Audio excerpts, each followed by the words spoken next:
All right, ladies and gentlemen, you guys knew this was coming. You knew this was coming. Post NBA trade deadline, NBA mock draft for 2025. You guys knew this was coming, though. And we got a lot of things to talk about: how teams will adjust in the NBA draft according to their new roster and the trade deadline, and how the NBA draft kind of goes right after the NBA finals. And like the NFL, where the free agency comes and then there's the draft, there's also the draft and then free agency. So teams might attack some of their needs through the draft and then go acquire other things in free agency. So this is going to be pretty interesting, and I'm ready to get down into it. Okay, just like any other day, we have our lottery mock simulator. So let's just start early, simulate the lottery. This is not going to be the 30 to 45 minute mock draft because I have work in the morning. So I got the Lakers game on TV. I'm fighting to get through it because I have an early day at work tomorrow as Charlotte gets the number one pick, something they actually needed badly. But yeah, man, let's get this started. Use this in mock draft. So let's do it. Okay, so with the first pick in the 2025 NBA mock draft post-trade deadline via At the Buzzer Sports. Come on, man. I'm rolling. Hey, it doesn't matter how tired I am. I know how to get out good content. I know. You don't have to tell me. Bro. You don't have to tell me. Anyway, Charlotte would be blessed with the first pick in the draft. They're kind of stuck with Mark Williams, LaMelo Ball, Brandon Miller. Their core three guys have been very injury prone to start out their career. Mark Williams was traded to the Lakers, which kind of sucks now because any hope that we had of making a serious playoff run is kind of gone this season. I was really high on Mark Williams, extremely high, but it is what it is. Well, I wasn't really high, to be completely honest. I think it was the Laker bias in me, because if another team would have traded for Mark Williams, all the concerns that I really had would have came to light. But you know who we're going with. Cooper Flagg, the defensive presence they need, somebody that has immense offensive potential and has an intensity to play the defensive end like we've never seen out of a rookie prospect, or never seen out of much rookie prospects, because we have seen great defensive prospects, and Cooper Flagg is definitely one of them. So we're going to be taking Cooper Flagg with the first pick in the draft. Now, up next, the Brooklyn Nets. This is a team that has not a lot of questions, but they definitely have a lot of assets. I think they have 4 total first-round picks this season. So you have guys like Nick Claxton, who may be moved in the offseason, Cam Johnson. I think D'Angelo Russell's probably going to sign somewhere else. They have a lot of guys on one-year deals. Bojan, D'Angelo, DeAnthony Melton. I know there's another guy in here they probably have. Wow, they still have LaMarcus Aldridge and Wilson Chandler on the roster via Fanspo. That's funny. But we're going to go with the second best player in the draft, Dylan Harper. He's a fantastic player. His in-between game looks really solid and looks like something you could really build off of. His body control when finishing around the rim, the playmaking has been on the string lately.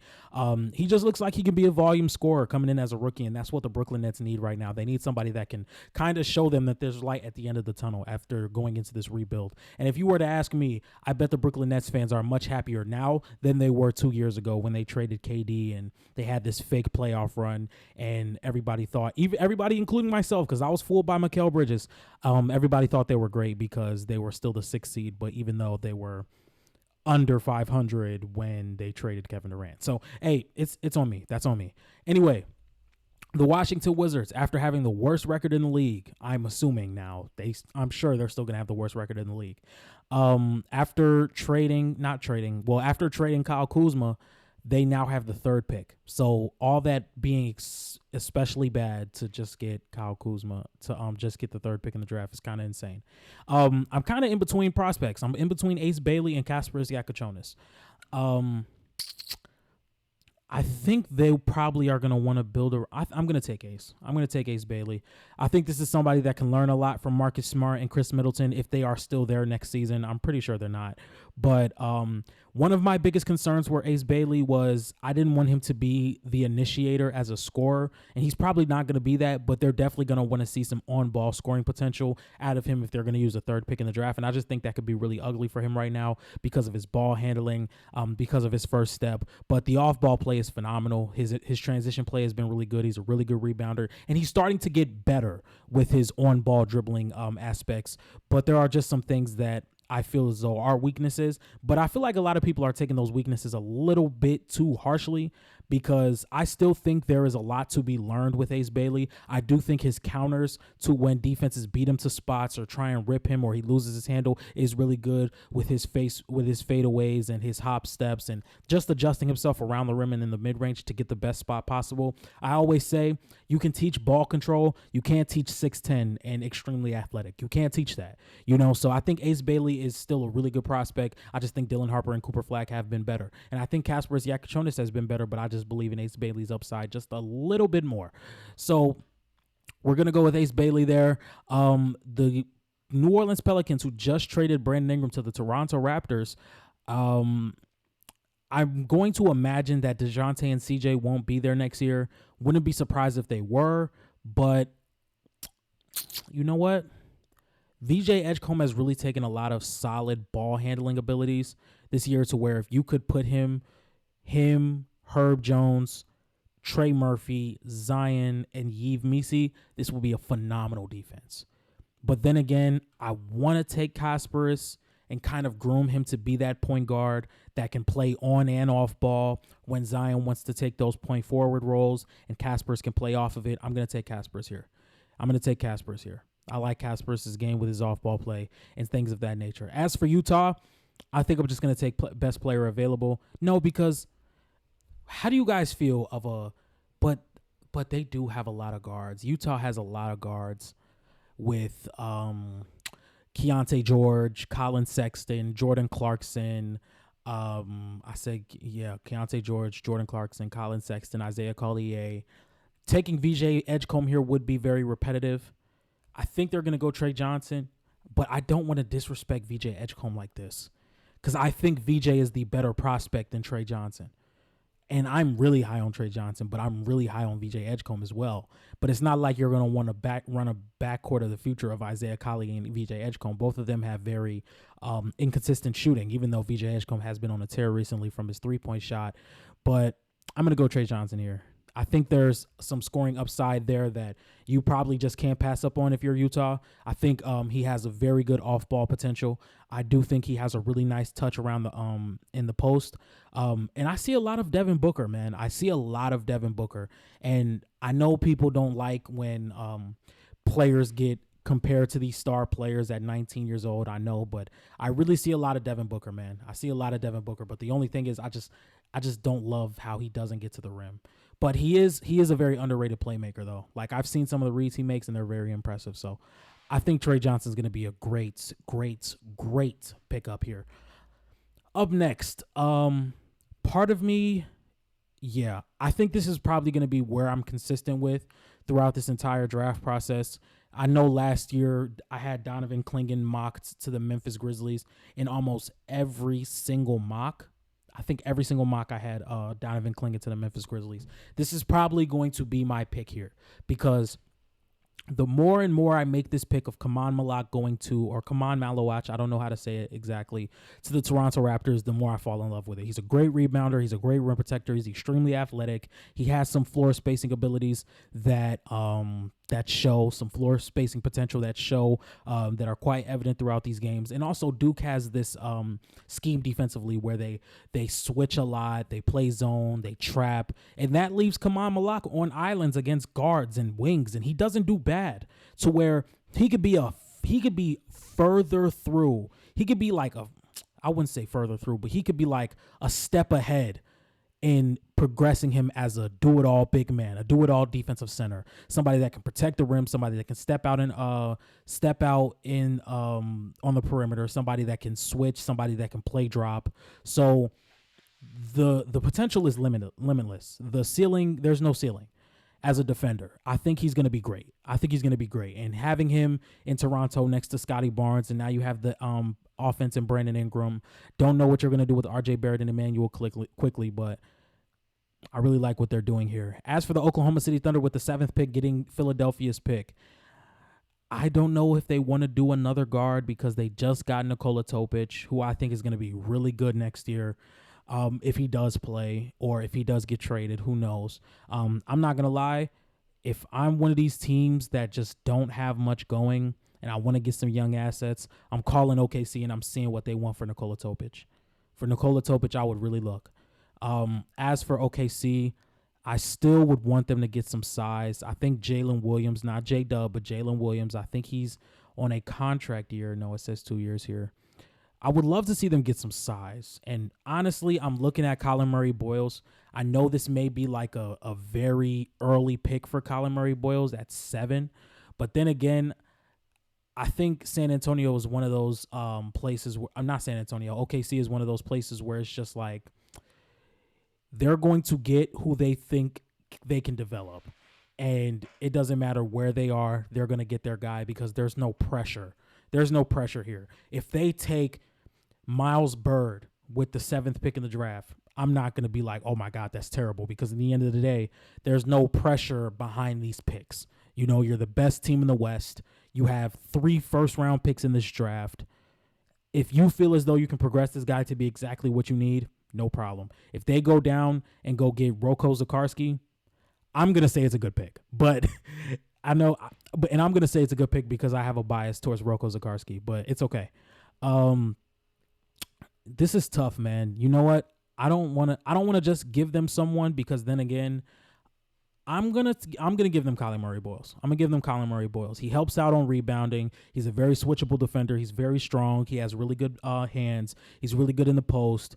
The only thing is they're a lacking jump shot, and he already plays the power forward at 6'7". The ball handling is a little questionable, and in all actuality, you would love for him to play the 3, but the ball handling, the attacking, the closeouts, the 3-point shot is very inconsistent.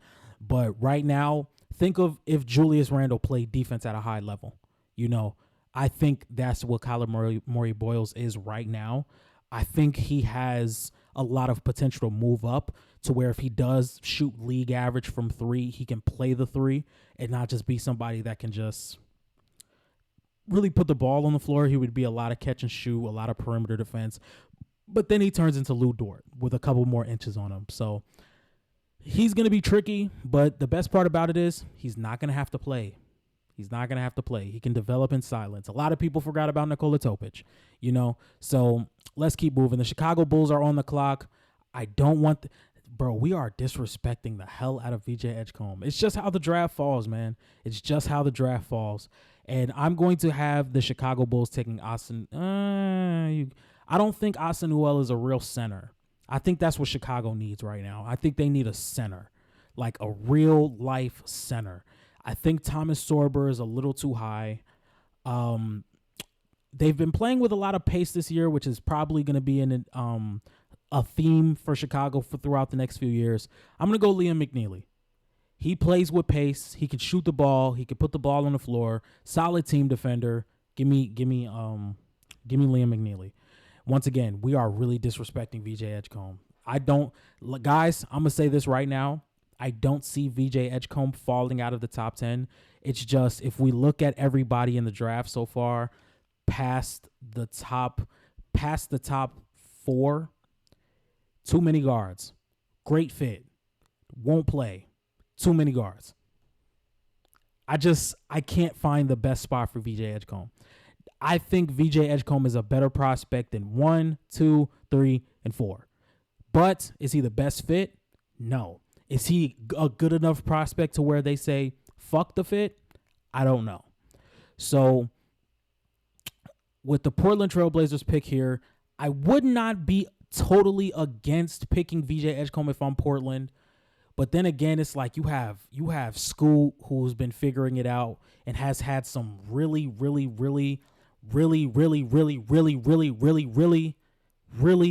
hot pull-up 3-point shooting as of recently, which I don't know how long that's going to be a thing. I definitely wouldn't bank on that if I'm the Blazers front office. I mean, who knows, though, because I thought Anthony Edwards' pull-up shooting was a fluke to start the season, too. And look at that. He's still shooting amazing from 3. So who knows? Who knows? But I think Austin Newell is a Portland Trailblazer. I think he's a great help side rim protector. I think he can run in transition.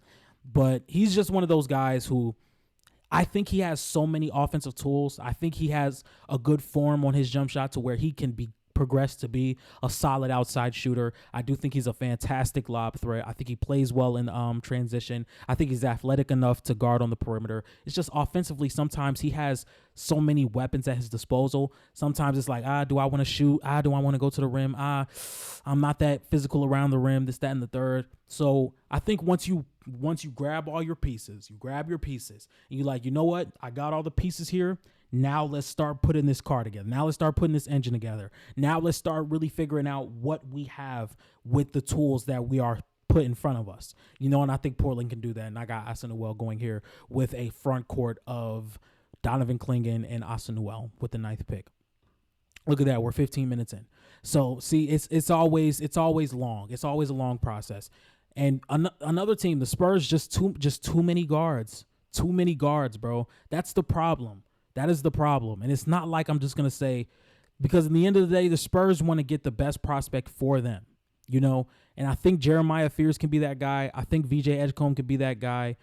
Would have been that guy before De'Aaron Fox showed up. If VJ Edgecombe was on the board and Stephon Castle and De'Aaron Fox wasn't there, I would have said, you know what, VJ Edgecombe, Stephon Castle starting front court, we're going to have the best defense in the league for years to come. That drop coverage would have been crazy with Victor Wembanyama.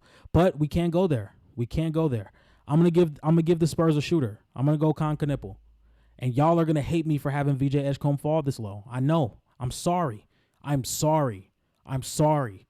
Like, I'm looking at the situation, and it's like a lot of these teams in this lottery just have way too many guards. They just have way too many guards. And now the Spurs have back-to-back picks. You know what? VJ, get off my board. You have to get off my board. I'm sorry. You have to get off my board. And as for the Rockets, another team, you know what? I think they just want some shooting, and I gave the Spurs Con Knipple. I don't want to take Jaeger Demon here because I feel like that's just too high. Give me Ben Seraph. Left-hand dominant guard who can play well in the pick and roll, has a solid play vision. He does lean a lot on mid-range jump shots, and he doesn't necessarily knock them down at a high rate, which I think is kind of concerning. But I do think he can have his efficiency turned around once he gets to the NBA. As for the Atlanta Hawks, who have the 13th pick in the draft via Sacramento, I did not know Atlanta had Sacramento's pick. I'm going to go Derek Queen here. I think he's extremely talented. I think he's a really good play finisher around the paint with contact. I don't necessarily think his game right now translates to the NBA. Right now, I do think he's a lot of perimeter oriented, putting the ball on the floor, having the ball stick with him. I don't necessarily think that's how he's going to play in the NBA. So if I was a team drafting him, I would want to nip that in the bud right now because I think Derek Queen's going to be a great player. Do I think he's going to be to the level where we're fine with having Derek Queen hold the ball for 75% of the possession?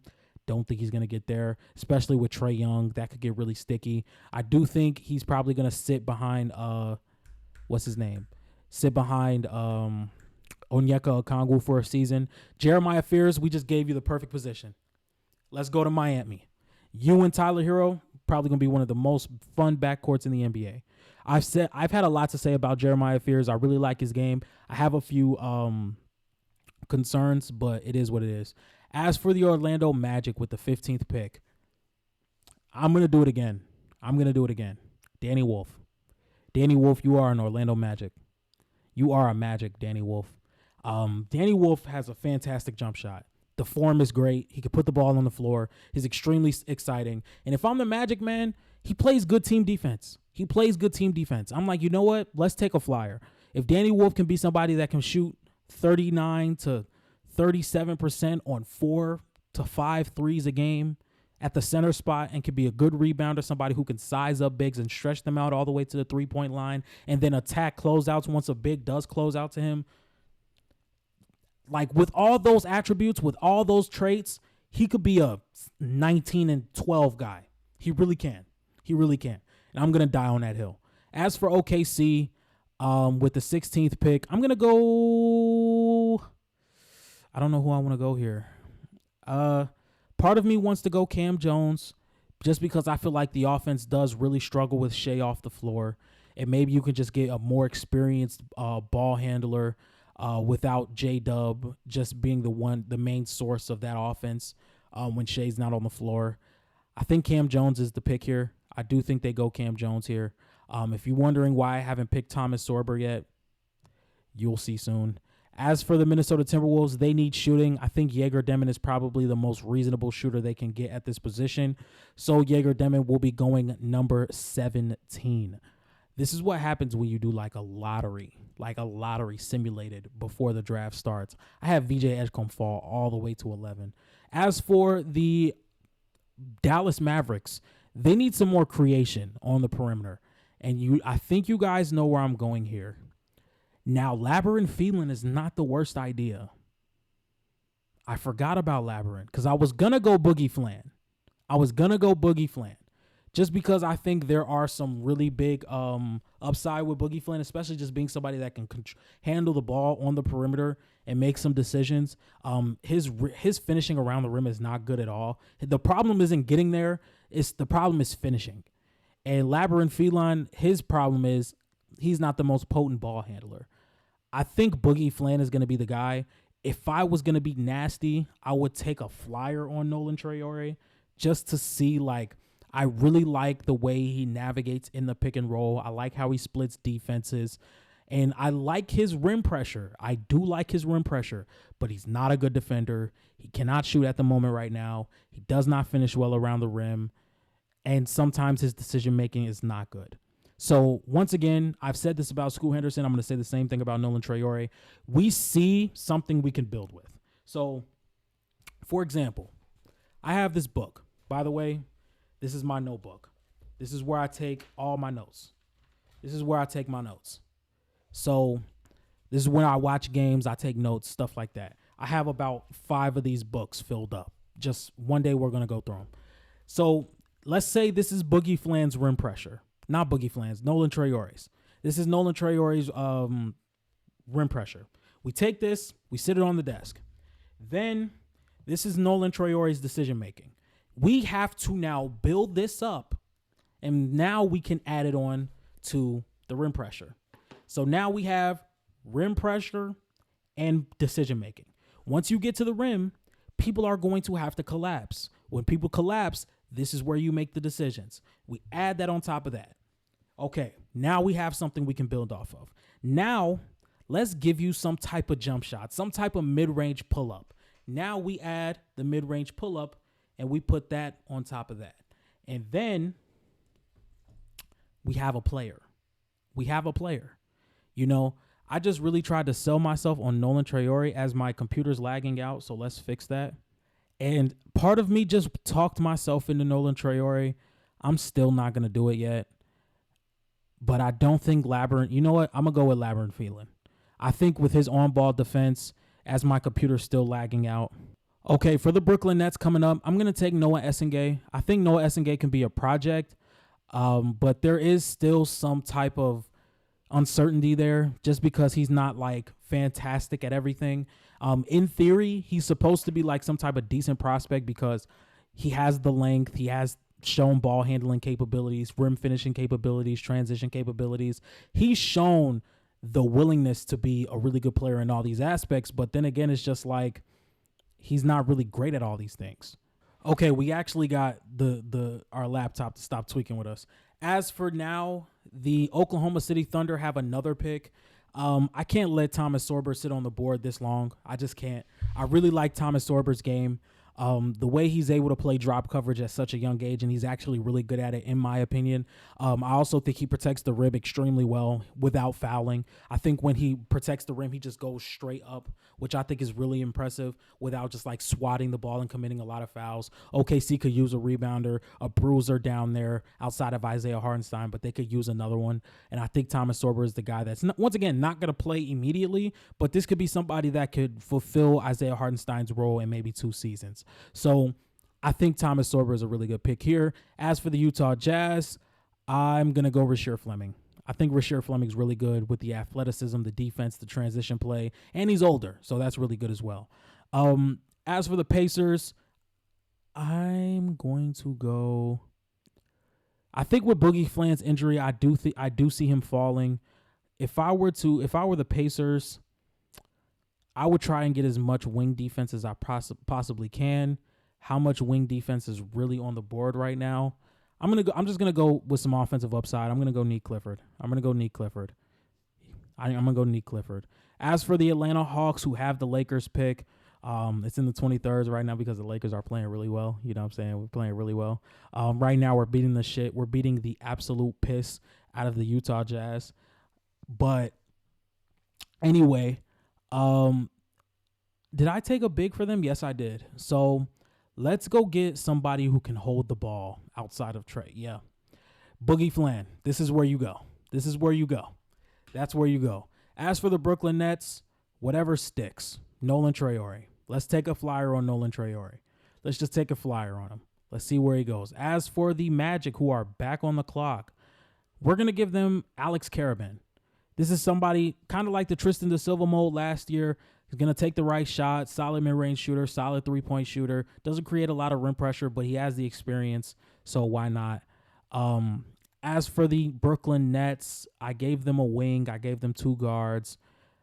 I think Nicholas Claxton is gone this offseason, so we're going to I'm telling you, I don't know why people still hate on him. I don't know why he's this far down the draft board. I'm going to continue to take Roko Zakarski until he's going to be a first-round pick. And if he's not, I'm calling Rob Pelinka myself, and I'm telling him to go grab him. Go grab him, bro. Go grab him. It would be the best decision of your life. I'm telling you, Roko Zakarski is Jared Allen, bro. He's Jared Allen. If I ever seen one. Anyway, the Washington Wizards, after taking Ace Bailey, I'm going to give them Miles Bird. Great slasher. He has a really ugly jump shot. It's really ugly, too. But very good slasher, very good in transition, as you can tell by his field goal percentage. I don't know how updated this is, but I'm going to take Miles Bird here. As for the Boston Celtics, we're going to give them Hugo Gonzalez. You know, I think Hugo Gonzalez has fallen down the board just because his minutes have been low in Real Madrid, but he shows a lot of signs as a rim pressure guy, somebody that can play make. You know, somebody that can fit in with his Celtics offense and just get guys open looks. As for the Phoenix Suns, I want to get somebody that can create rim pressure, somebody that can play around the rim. I think Dink Pate can do that for them. He's a tall ball handler. To start the season, they had him as a point guard. I don't think he has the ball handling ability to be a point guard at the NBA level, but he definitely can be an effective wing and maybe a second or third ball handler on the squad. So we're going to go Dink Pate here. And as for the Los Angeles Clippers, we're going to go Jace Richardson. So, not going to lie to you guys. The only thing I don't like about this mock draft is that I let VJ Edgecombe fall to 11. But if we really look, too good of a situation to pass up. Once again, don't need guards, especially not up here. Don't need guards. I gave them VJ Edgecombe because I just thought it was disrespectful to not have him here. Once again, Houston, they have their guards. Jalen Green, Cam Whitmore, Reed Shepard. Atlanta, don't necessarily know how much he'll play, especially with Dyson Daniels already there. He would have been great in Miami, but I don't know. So, ladies and gentlemen, if you guys like that type of content, please be sure to like, comment, and subscribe. I opted to stay up just a little bit later for you guys because, once again, I do have a very early morning coming up. But I just wanted to let you guys know that I really appreciate you guys watching my videos, liking my videos, commenting, doing such and forth. I don't know what I'm saying. But if you guys like this type of content, please be sure to like, comment, and subscribe. And I'll see you guys tomorrow. Peace.